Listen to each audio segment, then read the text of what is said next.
reading out what Edoardo Margheriti has to say about his father Antonio Margheriti's 1980 film The Last Hunter. The Last Hunter was the first of a long series of films that Antonio shot in the Philippines, in Pagsanjan and throughout the Laguna area, in the province of Manila, a lush area full of different settings, from caves to the lakes, from the great Pagsanjan River to its rapids, from the Tanay waterfalls to the thousand plantations of coconut palms or rice paddies. A quiet place, less than an hour from the capital, where we worked very well for over 10 years, making 11 films. Immediately after finishing filming, another film that touched on the subject of Vietnam, even if only fleetingly, such as Apocalypse Domani, Antonio was contacted by producer Gianfranco Cujumdijan with Flora Film to direct this film on the Vietnam War, following in the wake of the success of films like Apocalypse Now and The Huntsman.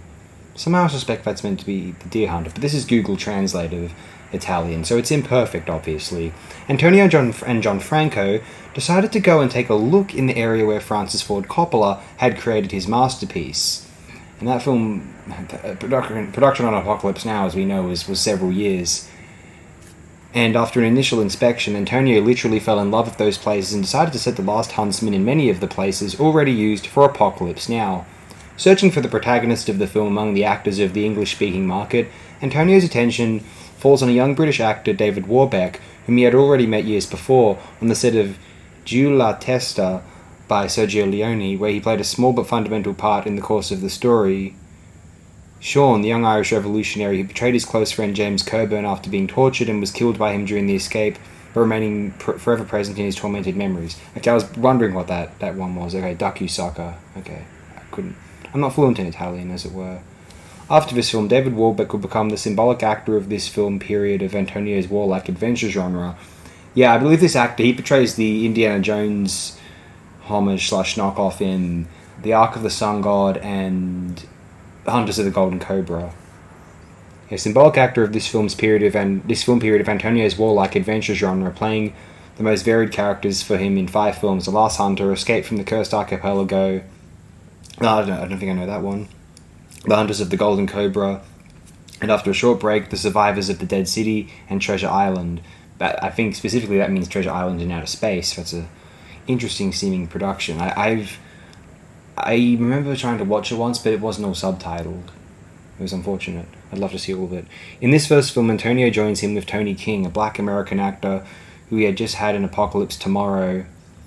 I believe that's meant to be Cannibal Apocalypse / Apocalypse Domani, and who he will confirm alongside him also in the next film. This film had a great success in terms of sales and audiences, confirming Antonio Margheriti's great skill and experience, even in a genre in which he had not yet had the opportunity to try his hand. The war film, not only made up of battles and action scenes, but also highly dramatic and psychological. Oh, indeed. Yeah, very, very gripping. It's more just a straight up, listen, this is more Green Berets than Apocalypse Now. Like, this is kind of just this is like the Sands of Iwo Jima of World War II pictures. More like the there were Italian knockoffs, you know, it was the Italian macaroni combat films. Those are mostly World War II films. It's just one of those for Vietnam, essentially. It's kind of sadistic, but well shot. You know, it's Margheriti, as we'll gather. This film had a great success in terms of... A great friendship and professional bond was born between Antonio and Gianfranco Cujumdijan. I'm not pronouncing... That's not a misspelling. Yeah, I mean, he's an Italian producer. That's such an odd surname. I mean, we know Italian surnames are, you know, seem unusual to us English-speaking heathens, but that's a particularly unusual one. Gianfranco Cujumdijan. That would last for almost 20 years, with 7 films made together, and many other projects that unfortunately they did not have time to realise. That's enough discussion about The Last Hunter, I suspect. This is all it deserves. Thanks everyone, appreciate it very, very immensely.